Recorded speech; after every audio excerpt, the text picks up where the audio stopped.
Let me start with a little quiz.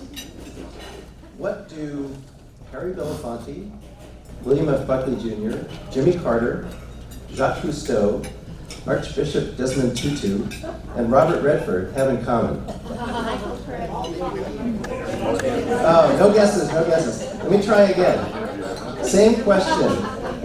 Same question for Newt Gingrich, Yo-Yo Ma, Barack Obama, Saul Bellow, Elvis Costello, Rosa Parks, Charles Schwab, Gore Vidal, Kurt Vonnegut.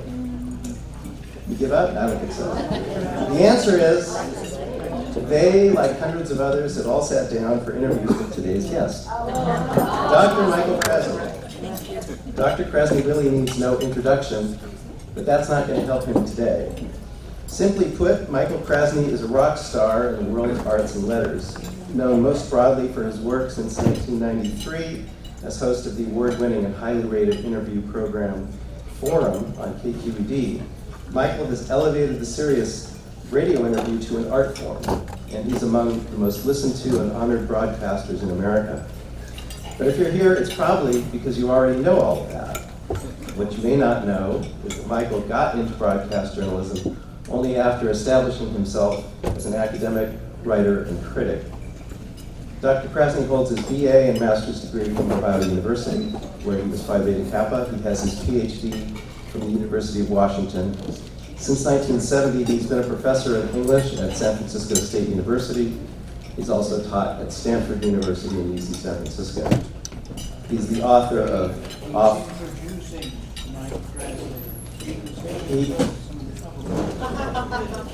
He is the author of Off Mic, a memoir of talk radio and literary life, Spiritual Envy, Sound Ideas, Let There Be Laughter, and a 24-part series, Masterpieces of Short Fiction, published by the Teaching Company. All of these are available on Amazon and other online retailers.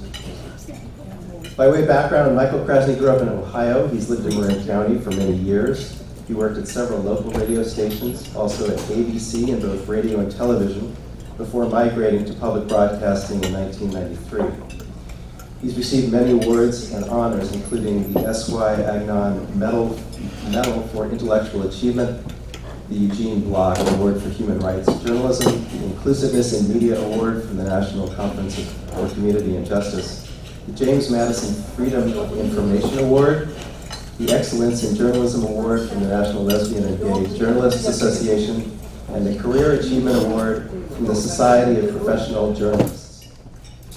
He's also been named the Best Talk Show Host by Focus Magazine, several newspapers, the San Francisco Publicity Club, and City Search. I first encountered Dr. Krasny as I moved to the Bay Area a number of years ago, and I began commuting. Initially, when I came to this area, I was feeling a bit sad that my favorite radio talk program from the SoCal station KCRW, hosted by the excellent Warren Olney, was now missing from my radio dial. I soon discovered KQED, and I realized quickly that KCRW had nothing on my now local station. More precisely, the Forum program continually presented an astonishing array of guests and a level of discourse that I had never before encountered in any mass media outlet. What separated Forum from any other interview series that I'd been exposed to was the intellectual gravitas of its host.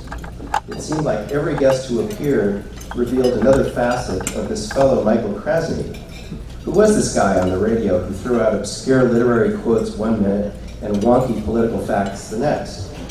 It became immediately clear to me that the host of Forum was no ordinary broadcaster. Upon researching Michael, I quickly found that his is, first and foremost, a life of the mind.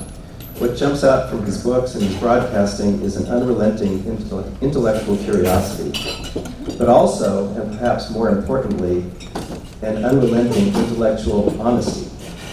This is something you learn very quickly reading his books. His fearless pursuit of the truth may best be summed up in this excerpt from the 2010 book, Spiritual Envy, An Agnostic's Quest. The quote I'll read begins with a quote from the 19th century agnostic writer T.X. Huxley. Huxley writes, quote, "To suffer fools gladly should be the rule of life of a true agnostic," close quote. Michael continues, I understand this to mean that one should remain tolerant and open to ideas of all stripes, and this is part of my personal code. It falls in line with the agnostic ethos of never ending one's lifetime pursuit of truth and knowledge, even though they are protean and subject to our flawed perceptions and mistaken judgments. And our search may ultimately garner none of the answers that we seek.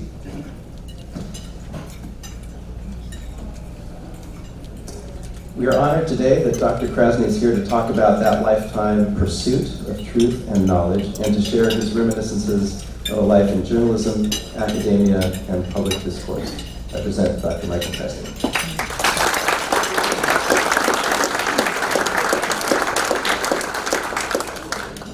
Thank you for that introduction, Scott, and thank you all for being here. And I'm not sure where to begin here, but after that introduction, except to say that it wasn't University of Washington. I have to put the record straight here. It was University of Wisconsin.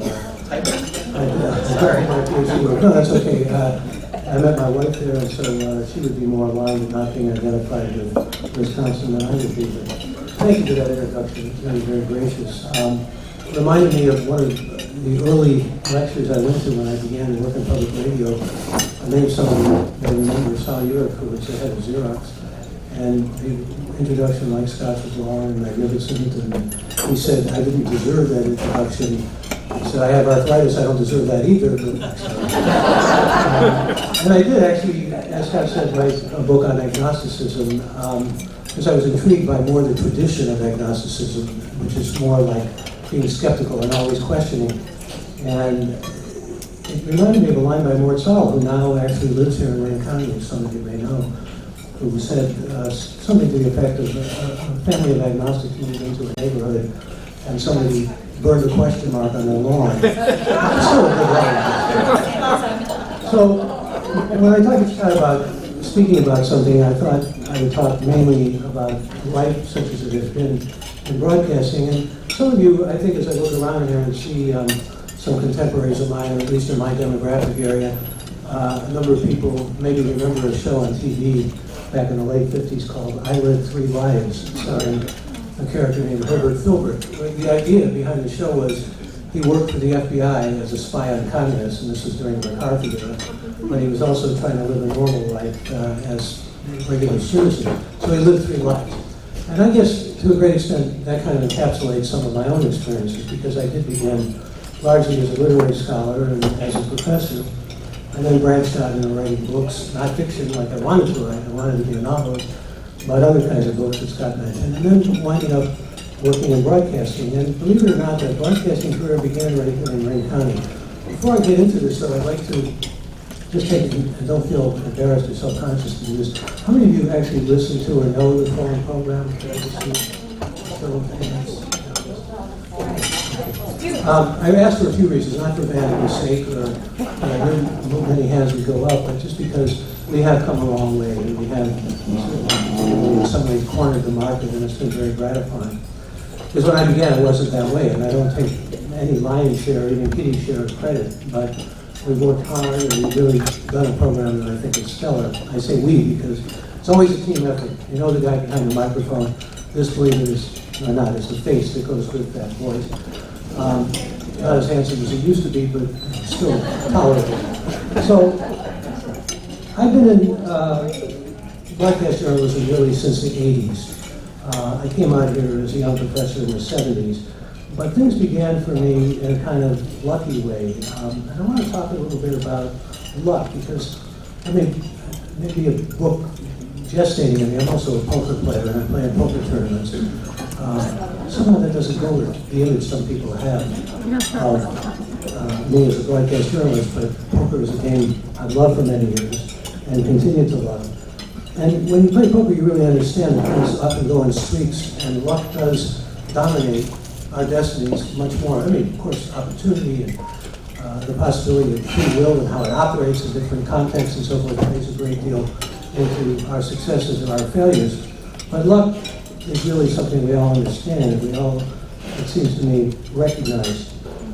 I originally started working at a little station here. Does anybody remember KTIM? Yes. I did a program at KTIM, which was in those days called Freeform or Alternative Radio, which meant that you would be able to hear the Plasmatics. I actually saw them in person. Or Bob Marley, who once came on the air for a program that was hosted by a guy who did a program just on that kind of music.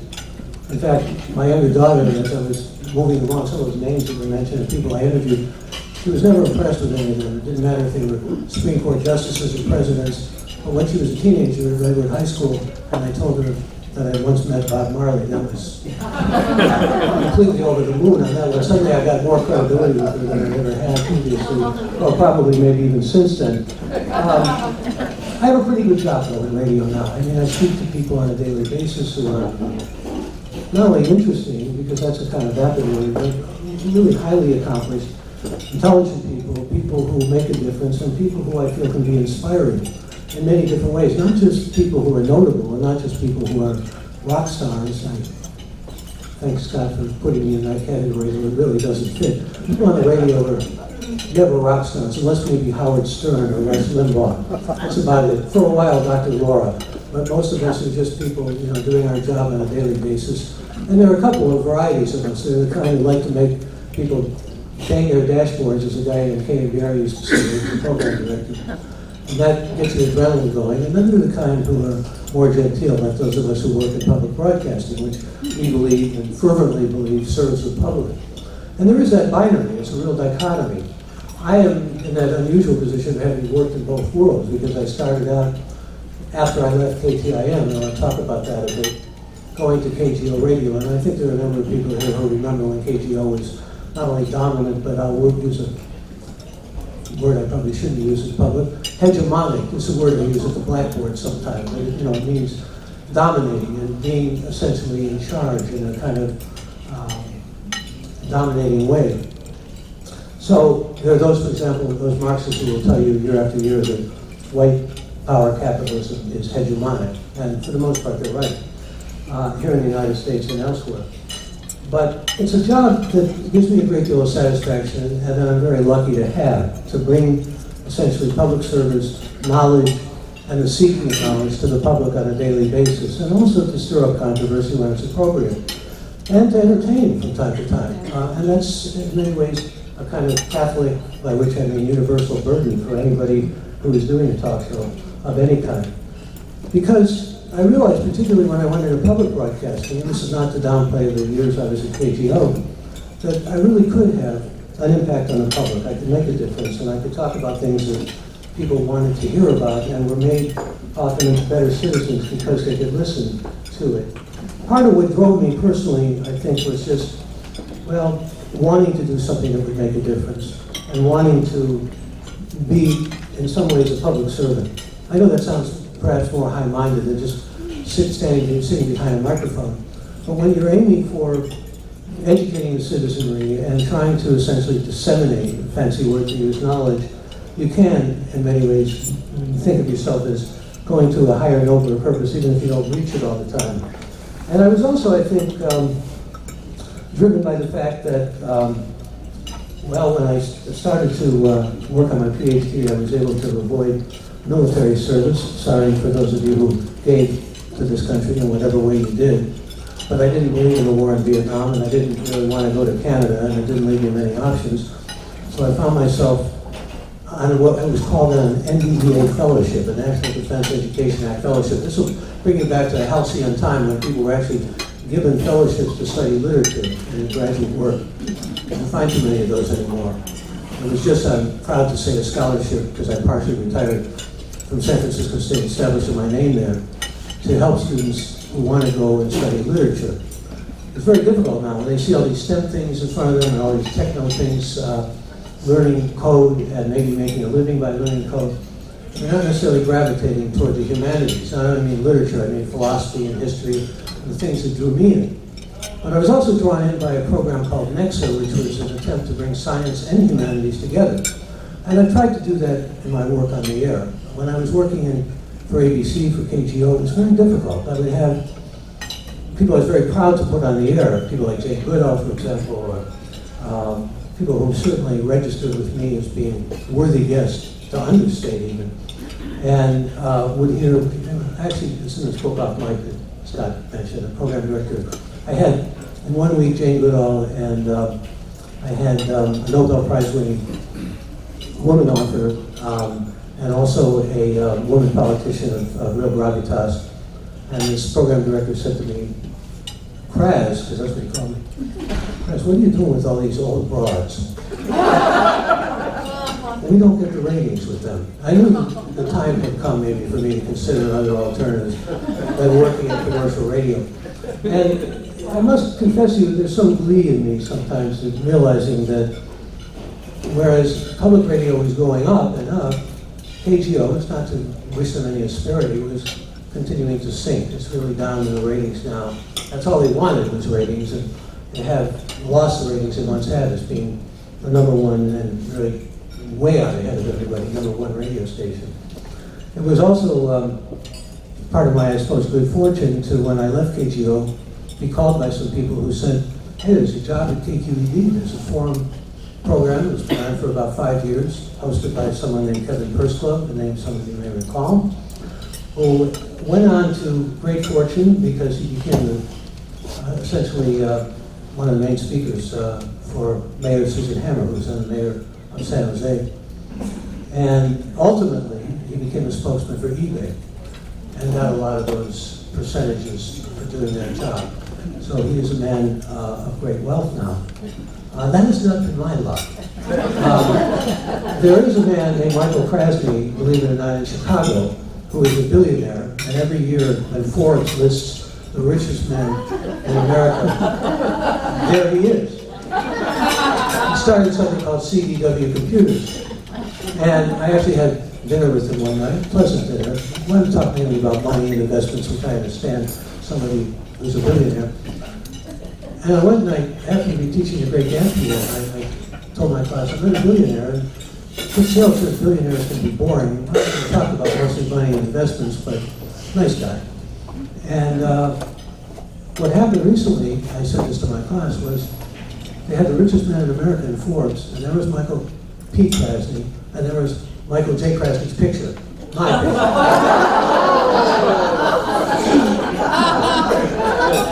Well, fortunately, I'm married to a lawyer, so we got things underway very quickly to remedy that. But I told this story in my class, and one of my students came up to me after me and said, Dr. Krasny, he said, that story you told about that guy, that billionaire with the same name, well, I'm a hacker.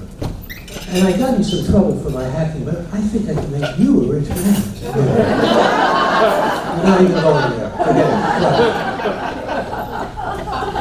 Well, I never really left the life of scholarship, and I certainly take pride in the scholarship that I was able to put into the academic marketplace. But after I left the University of Wisconsin, I wanted to go somewhere where I could make a difference, and I came to San Francisco State and taught there for a number of years before getting kind of an itch and a restlessness that some of us get when we're in our 30s, and decided I would look for something in the media. I wasn't even sure what that would be. Scott mentioned an interview with Gord Vidal. Some of you recall Gord Vidal. He was, as we say sometimes, not a very nice man. It was the first interview I did. I was asked to do this interview for public television with a couple of writers, and he was the first. He was intoxicated.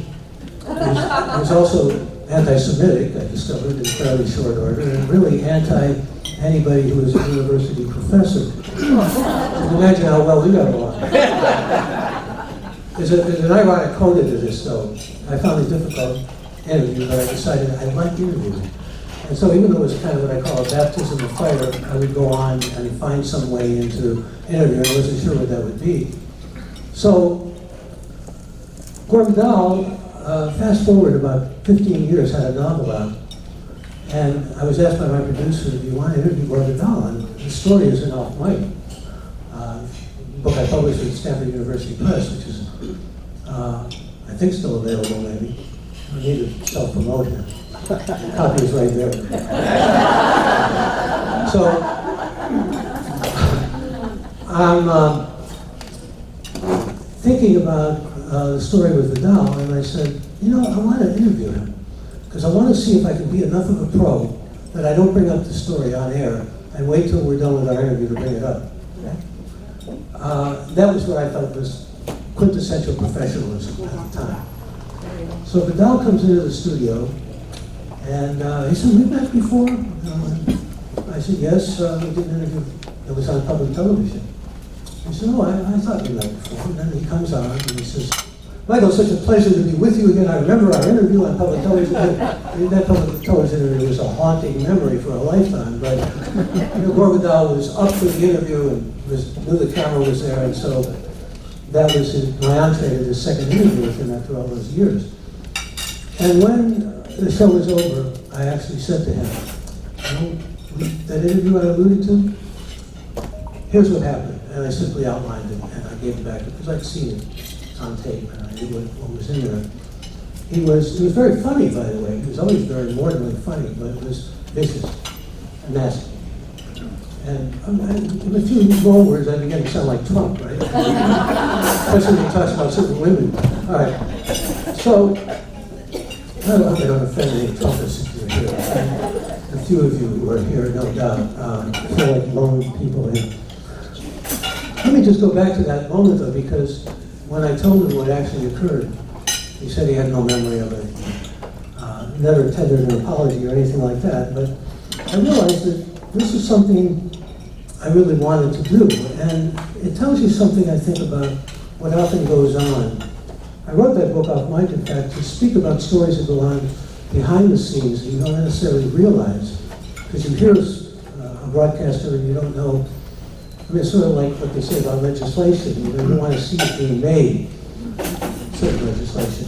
And sometimes it's like that. It can get messy. It can get, kind of weird in some ways. I'll give you an example that's in that book. Anybody remember the name Ken Edelman? There's a name that will jar some memories. He was in the Reagan administration. And I was on the air with him. He was an ambassador. He was the Reagan ambassador, and he did a lot of negotiations back then for the START Treaty and other nuclear treaty, anti-nuclear treaties. An announcement comes out when I'm on with Ambassador Edelman that George Bush Sr., who was running for the presidency, had selected as his running mate Dan Quayle. And I got an immediate reaction. I should have probably kept it concealed, but I said, "Dan Quayle is not too bright, is he?" I mean, some of you have long enough memories to make your comments. And the response from Edelman was, "He's much smarter than most people think. The media gives him a bad name as being a dummy. They take things out of context. It's not fair. It's egregious," and so forth. And okay, I'm just cogitating on you. When we go off the air, commercial breaks, which we don't have in public radio, I said, "Ambassador, I'm sorry." He said, "But Dan Quayle just seems to me like a dim ball." Whereupon he says to me, I'll censor this for those of you who have 10 minutes, "Blank you." Just like that, okay? The word is censored in that. And I'm an old street kid, old working class kid, and my immediate reaction, almost knee-jerk, was, "Blank you!" Then we're back on the air. "So, Ambassador Edelman." That's often how these things, not often, but from time to time, that's how these things go. So, all right, I started really working in radio, though, here in Marin County. Marin County, I know some of you have the long memories here. A book had just been published by actually a colleague of mine from San Francisco State named Sarah McFadden called The Serial. And there was a whole big spread on NBC News called I Want It All Now about Marin identified with hot tubs and identified with peacock feathers, a place of obvious hedonism. And that was a reputation guy. I mentioned George Bush Sr. He even mentioned something about Marin County. He said, "Oh, isn't that the place where you do hot tubbing?" And so, no, it's just an institute, but there are a lot of homes in Marin have it. So I start this program, and Barbara Boxer, some of you may not recall, also was doing editorials at the time. She's a Marin County supervisor. Got very lucky because she ran for Congress to settle Burton down. She was part of that so-called Burton machine.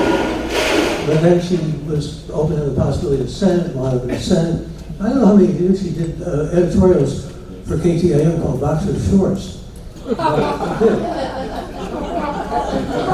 And here I was working at KTIM and interviewing a lot of people for public service, so I got a big taste of it at the time. I did Marin Hospice, I did, how many remember Elizabeth Terwilliger? I mean, some wonderful memories of people in Marin who really made a difference and whom, to this day, I have nothing but admiration and even reverence for. But I also interviewed Ray Slick and Carlos Santana and Jerry Garcia, who actually, a story that a number of people know from my off-mic book. We were in the middle of an interview and he took a small container out of his pocket and started putting something up his nose, doesn't have to be identified. I immediately gave the sign to go to public service announcements. I said, Mr. Garcia, you can't do this. Because this is before the internet, there were a bunch of deadheads outside, and I thought the police were going to come maybe anyway. And Jerry Garcia is a very sweet, lovable, kind of teddy bear type of guy. I said, you can't do that. He said, oh, you can't? Okay, close this and he put it back in his pocket. But it became one of those things that was maybe worthy of mythic proportion. And I went out of my way to interview people like Dan Ellsberg, for KTIM, Dean Orman, people who lived in Marin, who were really making a difference, Mike Murphy, who founded Esalen Institute, Rollo May, one of the leading existential psychologists of his time, and realized that this is where I belong, with public service and serving the citizenry, and also interviewing people who are really making impact and making a difference. Just following my own curiosity. And yet, by the time, because I have a wide range of interests, by the time I wound up on KGO, everything was news talk. And I would try to book people like Doris Lessing, and I would try to book, as I said, people of real stature and acclaim. And I was getting negative signals. They wanted they wanted to rob me, basically. And that's the way a lot of talk radio came. And a lot of talk radio can trace its genealogy tied to the rise of the Tea Party and the right wing and so many things that we now take for granted, including our president. Had a lot to do with educating them. There was a guy who went on the air, who I used to think of as the antithesis of me. His name on the air was Michael Savage. And I don't know how many of you know this story, but Michael Savage began as a talk show host on KSFO, which was a kind of satellite station of KGO, by Jack Swanson, who was somebody I was very fond of, but that's besides the point. He thought a right-wing station would have a Bay Area audience, and in those days, Bay Area audience was not too receptive to anything that was progressive. When I started at KQED, for example, I started putting on people from Hoover, and I had to educate my audience because people were writing and calling and saying, how can you put these fascists on the air? This is a right-wing institute. I said on the air very almost plaintively, if you don't agree with them, you want to know what they have to say. You want to know what their position is. And I'm trying to hold fast to that in the discourse that I've done. So I used to say that this is a thing for radio, and indeed I think it is. Even though it used to be more handsome, as I said earlier. But when I was doing KTIM, I was also doing KGO, because Ron Owens, who was the morning host of the Remembrances KGO, boy, I'm going on into all kinds of nostalgia here. Ron and I both liked the candidate running against Reagan and Bush. Excuse me, Reagan and how fast these synapses don't work as they used to. The 1980 election. Carter. Pardon? It was Carter, wasn't it? And Jimmy Carter, thank you. My mind is saying Clinton, and I know that's wrong. Have those things as you get older? I knew it wasn't Clinton. Thank you. So there was two candidates that I didn't feel all that drawn to. Jimmy Carter and Ronald Reagan. And there was a third candidate named John Anderson, who was a congressman from Illinois. Before Ross Perot, before Ralph Nader, before third-party candidates had even begun to think of the presidential prize as even plausible.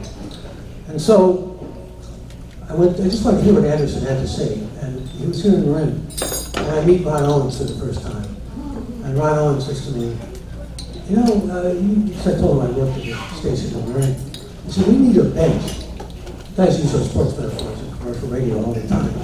We've got a great team, first team, but we need a bench. He said, would you consider doing some fill-in?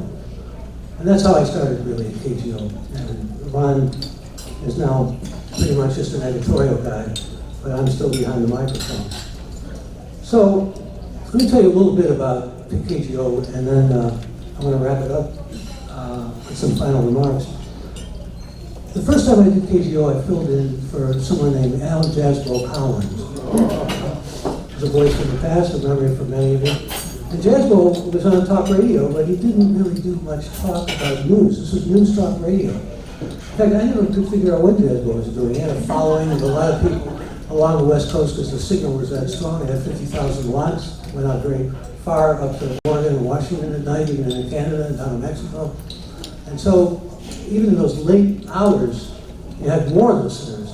And truck drivers would call Al, and they loved to talk to him, and they talk about, you know, hey, Al said, what's it like driving down the road these days? You know, they have that kind of conversation. And I realized this is going to be a tough audience, especially 3, 4 in the morning. Because Al Jasbo Collins is on from 1 to 5 a.m. But I did it, and I did it in a way that eventually led to my working there. Any of you remember those names, old names of KGO? Remember Jim Eason, Alan Span? I mean, it was a real Lee Rogers and Dean Adele, and Ron Owens. It was a kind of a triumvirate of talent, 3 triumvirates, one in the daytime and one in the nighttime.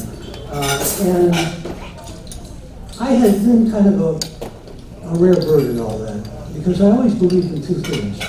When I was at KTIM, certainly all the time I was at KGO, and all the time I've been at KQED, bring the level of discourse up as much as you can.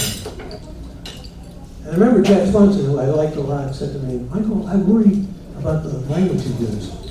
Too much polysyllabism. He said, so, you know, you're not going to appeal to that truck driver in San Jose. He said, so tone it down somewhat. And I said, if I talk that way, because I am an English professor, I guess, isn't it bringing the level up? Don't you want to bring the level up? And Jack said to me, and as I said, I have a lot of affection for Jack. But Jack said to me, what? He said, if somebody had flatulence on and that was getting the ratings, that's what we would go with. And that was the attitude. So, you know, you had a lot of flatulence. You had a lot of hot air people along there. I mentioned Savage, who was a good example of that. And when my daughter graduated from Redwood a number of years ago, Savage was just breaking into the market. That was quite a while ago. And I was asked to give a commencement speech, and I'm up there giving the commencement speech, and I suddenly realized I'm being heckled. And it was Savage, he was heckling me. And the examiner got a hold of it and heard about it, and so did the San Jose Mercury News, and they asked me, what do you think was going on? And I said, well, I can't read this guy's mind. Bad enough to listen to him. But I said, there may be something of what I would call oratorical penis envy, excuse me. Because he had a daughter in the same class as my daughter, and he obviously thought maybe he should have been a commencement speaker. That was how I was able to pretty much configure it and figure it out. So always wanting at least a higher kind of discourse, and wanting to have a university airwaves, and that, for good reason, is now, I think, what we have. We still have controversial shows. We still have shows that are, I think, a part of popular culture, because I welcome and enjoy popular culture a great deal. But I have to tell you, when I left KGO, it wasn't necessarily of my own volition. I was bummed. Herb Cain said, Krasny bounced from KGO, and that word bounced around my consciousness for years, and still does. But I had the good fortune, you know, all the cliches notwithstanding about one door closing and another opening, I had the good fortune of finding a home at KQED, and have now passed the 25-year mark there. So let me wrap this up, and let me conclude by telling you a couple of stories that come from radio experience. I'd like to say that working in Marin County gave me an archetypical Marin story. You know what I mean, archetypes, you know, mythic almost, but real. And working in San Francisco gave me an archetypical San Francisco story. So here are the stories. Let me start with the San Francisco one, because we're in Marin. There was an Irish writer who I really enjoyed talking to on the air named Nuala Whalen. She was a memoirist novelist. Anybody know her work? I was afraid of that, but I will push it because it's really good. And she was really lovely. And I enjoyed talking to her. She had an Irish brogue, which I wouldn't even attempt to imitate. Sometimes I like to do, imitations, but I keep them off the air and out of public. So where they belong. But she had one that you could almost cut with a knife, as the old cliche would have. And she came on the air, and she said to me, she's now deceased, but she said to me, the last time I was on the air with you was about 2 years ago, and she said, the oddest thing happened, I want to tell you about it. This is my archetypical San Francisco story. She said, I was walking along Market Street, and there was a homeless man there, parked out on a blanket, and I went up to him. You have to imagine this in an Irish. I went up to him and I started talking to him. She was a woman of great empathy. I can tell that from her writing. And I started talking to him. Why are you on the street? Why are you living here? And so, and all of a sudden, he stopped in the conversation. He said, "Didn't I hear you on Krasny this morning?" Our typical San Francisco. Now we have navigation centers. So our typical Marin story was I was doing my show here in Marin with Deepak Chopra. And at one time actually proposed a book, and we were going to do a book together, but it never came off. Also a very likable chap, and someone who, probably someone, more of you know Deepak's book, I guess, than Little Old Flavors. Would that be the same? But he jokes about being a woo-woo and appealing to people who are woo-woo and having a woo following. So we're doing a program together on KTIM, and he said to me, Michael, I'm going to talk some more about this book with you. I got to get to talk. Can you hang out with me just till the talk is over, and then we can talk? All right, we'll do that. So he gives his talk, and I'm waiting and listening to his talk, and he gets away from the podium. And there were a few people still straggling there. And this woman walks up to him and points her finger right at him and says, "You raped me." And you could hear a pin drop, as another cliche would happen. It was just absolute silence. And he was horrified. The look on his face was grotesque. And he said, "Madam, I have never seen you before in my life." And she said, "I'm not talking about this life."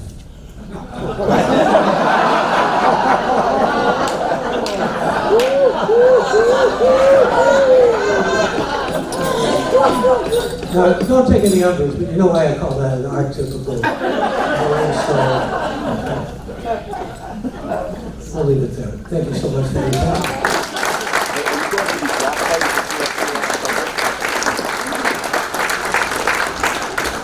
I don't know how you follow that up. Now the challenge. Who is going to be bold enough to ask a question to one of the greatest questioners that we know? Okay, first hand that I saw. We're coming with a mic. Hang on.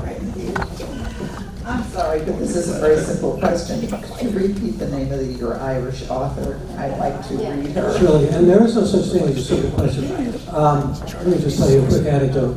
My wife and I celebrated our recent milestone anniversary. I've sworn to not utter the number by her. I vowed that I would not utter the number, but you can imagine it's pretty high. And we decided to celebrate by going to the Big Island. We had never been there.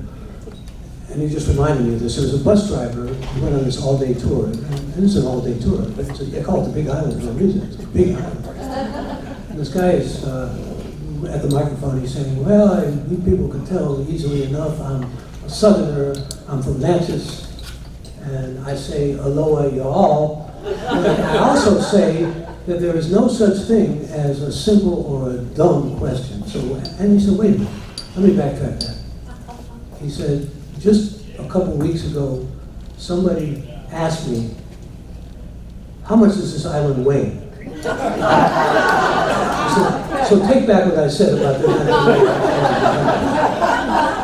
But in response to your question, Nula O'Fwayland. N-U-A-L-A, O'Fwayland is spelled just like it sounds. O''F-A. Okay, next question here.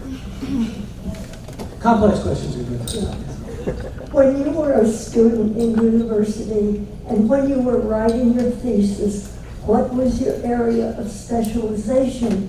And does that specialization emphasis still affect your life today and influence it? And if so, how? Well, that's a splendid question. Thank you for that. I got interested as a young graduate student in Well, I started out as wanting to be a Shakespeare scholar and write novels.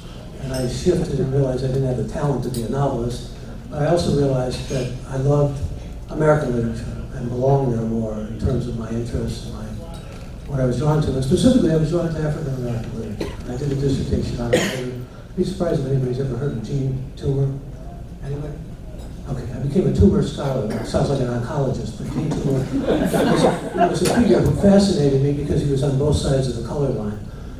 His grandfather was a man named P.B.S. Pinchback, who was a leader of the, quote, Negro Regiment, which it was called then, in the Civil War. And he became a Reconstruction governor of Louisiana. And I became fascinated in Toomer because he lived on both sides of the color line. He passed for white. He was very light-skinned. Kind of looked like a Dr. Clark Gable, a very handsome guy, too. And he was part of the Harlem Renaissance, and he was also hung around with people like Sherwood Anderson and Hart Crane, names that may be familiar to some of you. But what's fascinating is, and I take some modicum of pride in the fact that I did work on Toomer, and at the time, as Langston Hughes would have said, and he would have used the word Negro, the Negro was in vogue. There was a lot of popularity around discovering things about black culture and black artists and what they really contributed. And I take no small amount of pride in the fact that when I happened upon Toomer, because someone turned me toward him who knew who he was almost unknown. And now he's become, and it has a lot to do with his color, but also the brilliance of his work. He published a book called Cane, C-A-N-E, in 1923, which sold all of 500 copies. But recently, these things keep coming back in different ways. Recently, Toni Morrison died. And I did a show on Toni Morrison. There was a film at the Lark about her, in fact, a documentary. It was very good. And I kept coming back to, not running a seminar anymore, but teaching Toomer and teaching Morrison and teaching a whole host of not only African American writers, but American writers, and it serves me well. When I started working at KQED, some of you may recall, I was interviewing writers all the time. My field was literature, and I was drawn to some of the writers. That's changed. It's evolved. Some would maybe say devolved. We used to do a lot of writers and a lot of foreign affairs. Now it's much more geared toward local, state, and national news. Although we still have writers on, we still have artists on, when I came to be the host of Forum, I said, can we do state and national news and international news? Can we do writers? Can we do arts? I'd like to really spread out. Unfortunately, they were very receptive to it, but a lot of the emphasis has been recently more on news. When I have a writer on, it could be even a famous writer, Salman Rushdie will be on with his new novel, Isabel Allende with hers, but don't get a lot of calls from writers like I used to. There's been a change of the guard in terms of what we offer and what we put on the air and who our listeners are. I had a much more coterie type of audience back in the early 90s when I started. So that's kind of a little bit of a shorthand history. But it all comes back in so many ways. When I go into the classroom, which I still do, and I teach a writer who I've actually had the good fortune to interview and talk to at length, an hour, cut down just the news of a few minutes before and a few minutes at the break. I feel I'm bringing a lot more to the table. And the same is true on air, obviously, with writers I teach. Who would you most like to interview, and what would you like to ask them? I can see where that was coming from. Oh, I'm sorry. No, at one point I would have, without even hesitatingly, said George W. Bush or Henry Kissinger. Because I like to interview people who challenge me and people who I disagree with. And not to say, to go after them or to make fireworks or anything like that, to say to do it in a highly responsible, I like to think, and civil way. And I would like to interview Trump, I really would. And not necessarily to try to make a fool of him, he makes a fool of himself constantly.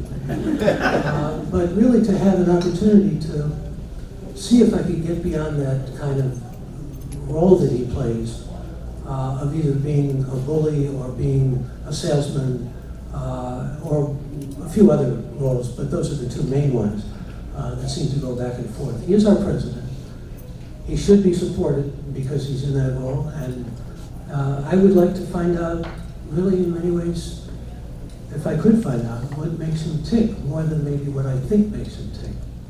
And that can be done in conversation, more than it can be just from seeing Fox News commentators, or for that matter, CNN or MSNBC commentators. And a few other people come to mind. There's certainly a few writers that I always said I wanted to interview, but never had the opportunity. I had the good fortune of having the last interview with John Updike, of whom I was a great admirer.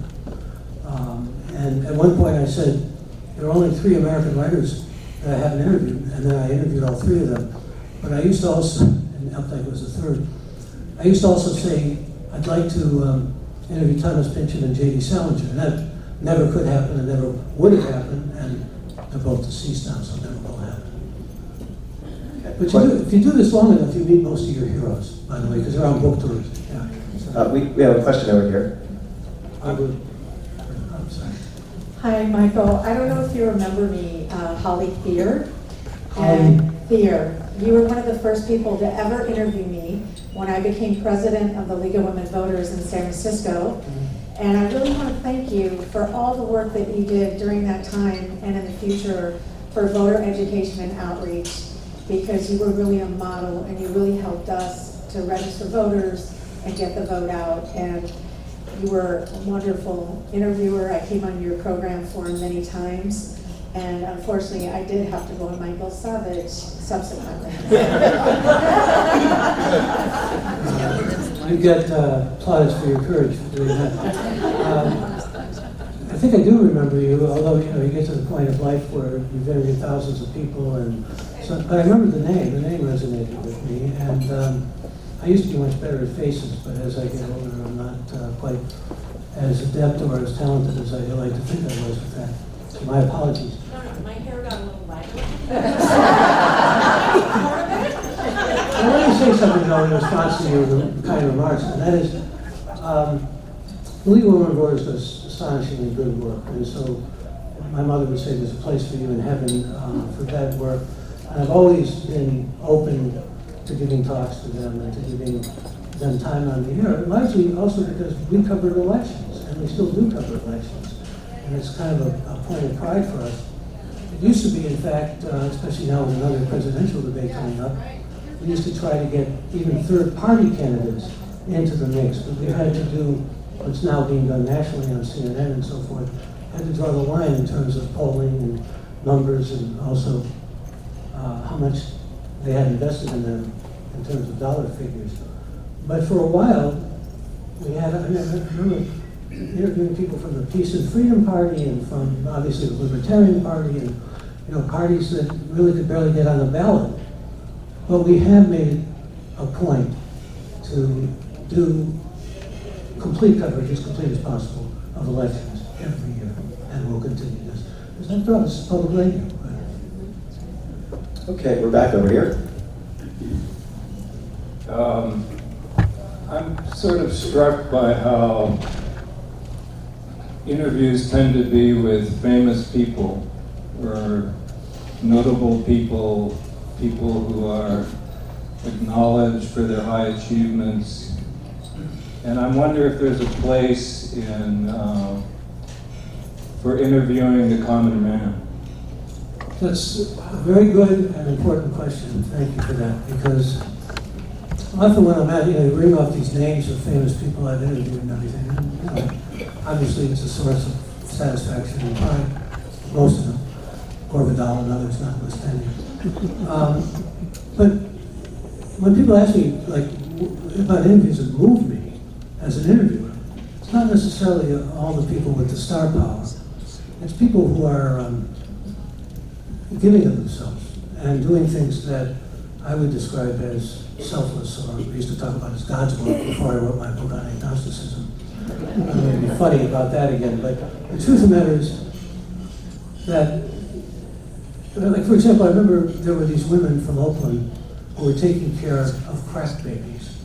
I remember talking to them. It was early on in my career in public radio, and being so moved by talking to them, just because of the work that they did, and because of their commitment and their involvement, because mothers were in jail, or there was nobody to care for these children, and they took up the onus and the responsibility of it. And there are many stories like that. When I think of some of the journalists who go into harm's way, when I think about Doctors Without Borders, when, and I've interviewed so many of those kind of people, and I still am kind of starstruck just by the work that they do, by what they devote themselves to, and it's just almost miraculous to me. I mean, I'm not a selfish person, I'm not a selfish person, probably like most of you, somewhere in between. These are people who give so much of themselves, and it really is, I'll use a word that's too often used, particularly by our younger brethren, it's awesome. There's no other word to describe it. And yet what you say rings out as true, because so many of the interview programs, and the successful interview programs, are essentially built around star power. They realize that that brings in the numbers, that people are going to be more inclined or apt to listen. And it's unfortunate in many ways. We started a whole series on my program, Forum. We called it initially Everyday People, that's what you were asking about. But what we were trying to accomplish was, now we call it First Person, and some of you may have heard these interviews. These are people who are contributing in ways that are not that visible, or the public isn't that aware of, here in the Bay Area, and doing in some instances extraordinary things. Ordinary people, though, in every way ordinary people. And I salute those people, and I like the fact that they can come on and maybe crow a little bit about it, or at least let the public know what they're doing, and make some impact that way, and be supported. There's a story, in no way I love to tell this story, I won't go into the specifics of it, but I was talking about the search for a cure for Alzheimer's. And I was talking to a fairly, in this case, famous physician who had been working on this for a number of years. And you never know who's listening when you're on the air, right? And he wanted me to know a couple of days after he was on the air, and he got a call from somebody at Bechtel who wanted to donate a rather extraordinary sum to his research. I don't believe he was angling for that. I certainly wasn't angling for it, but the fact of the matter is, there it was. And it was something to really feel very gratified about. You just don't know who's going to be moved by something that they hear. And we try to at least have people tell stories that can move the citizens and the public in ways that need to be moved tomorrow.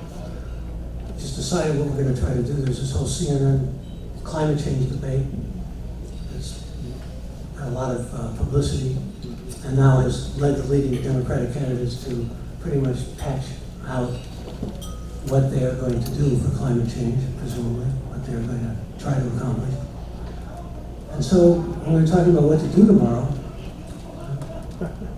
let's do climate change, I mean, there are a lot of people who are querying about what the most important issues are, and climate change doesn't rank that high. It really doesn't. It's the existential threat and all the rest of that.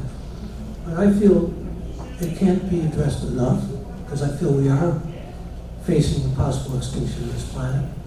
I know our president, I don't mean to slam him, but it's true. He talked about it as being a hoax made up by the Chinese. And that's just preposterous. It's ludicrous.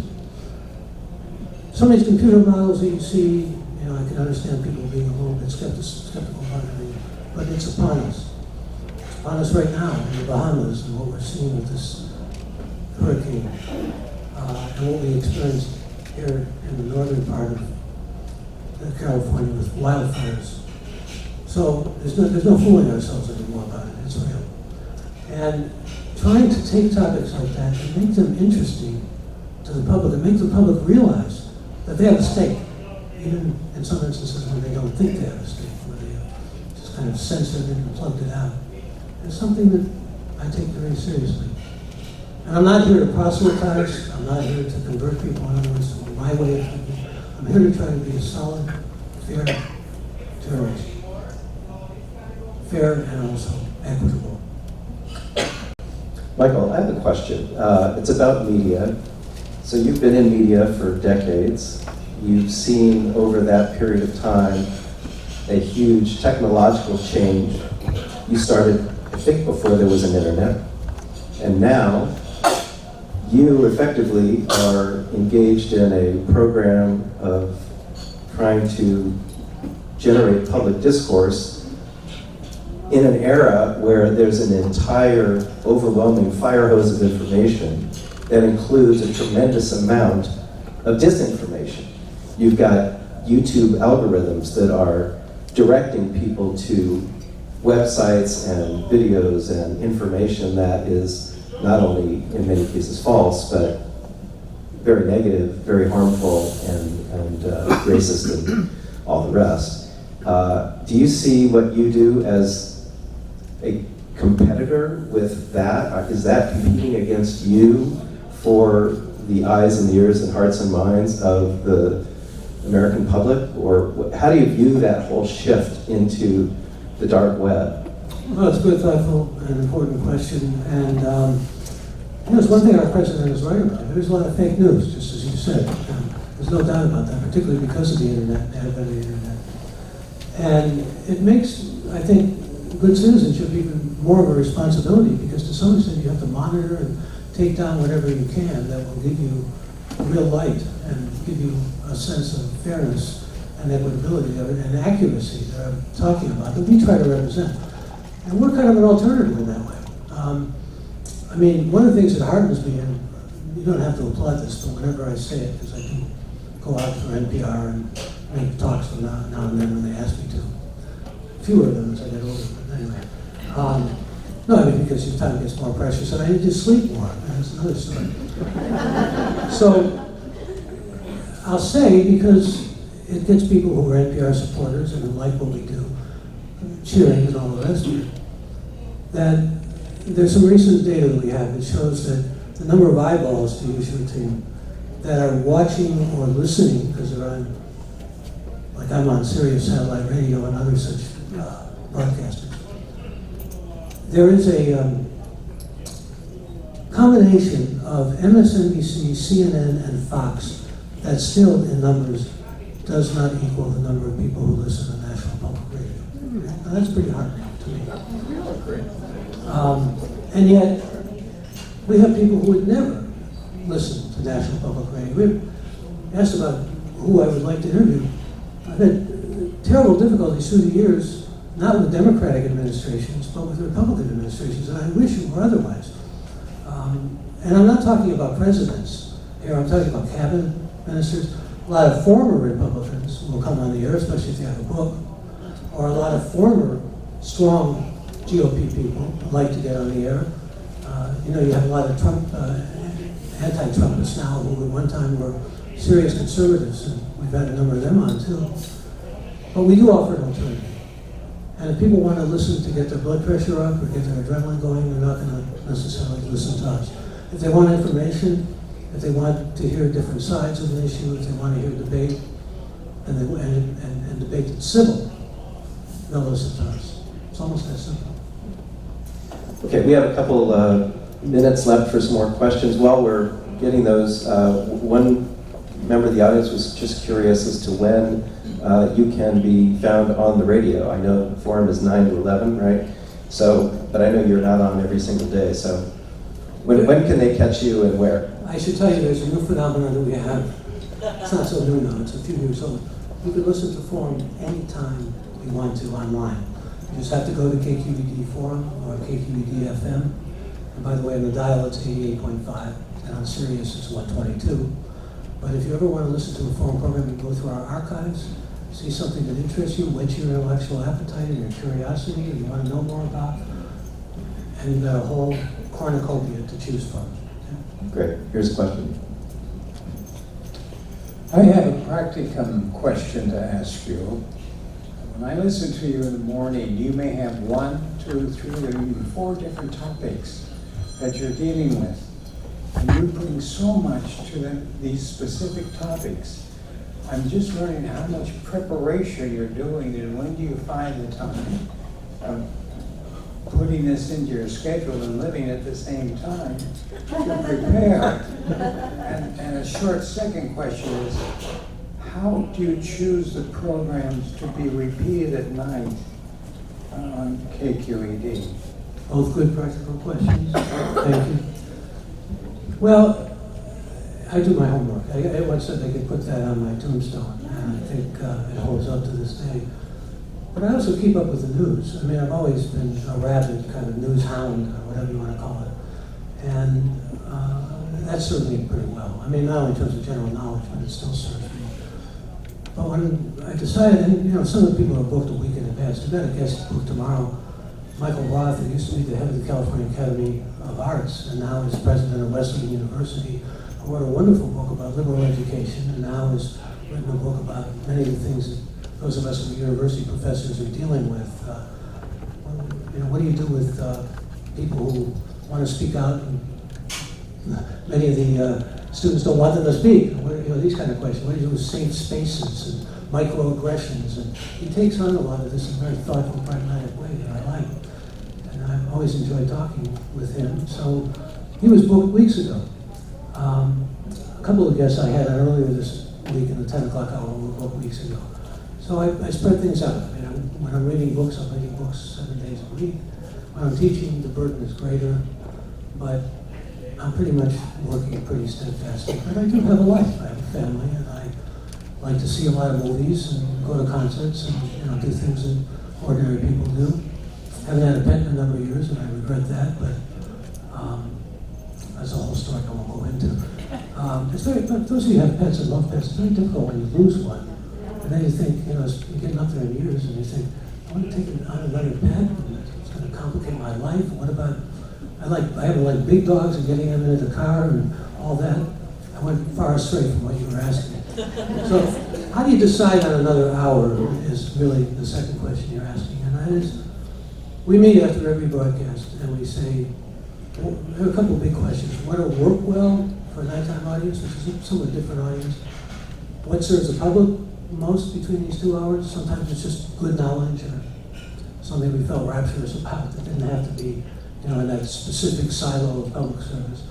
And sometimes it's just, you know, we want to do something that is different, and we have done something that's different. It really worked well. Or we have some glitches in the first hour. And a problem, you know, with a caller who was lousy and was not fun to listen to. So there are a lot of things, kind of a hodgepodge of criteria and touchstones that go into it.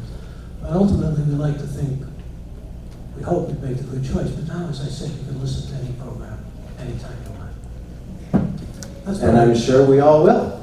Thank you. Thank you, Michael Krasny.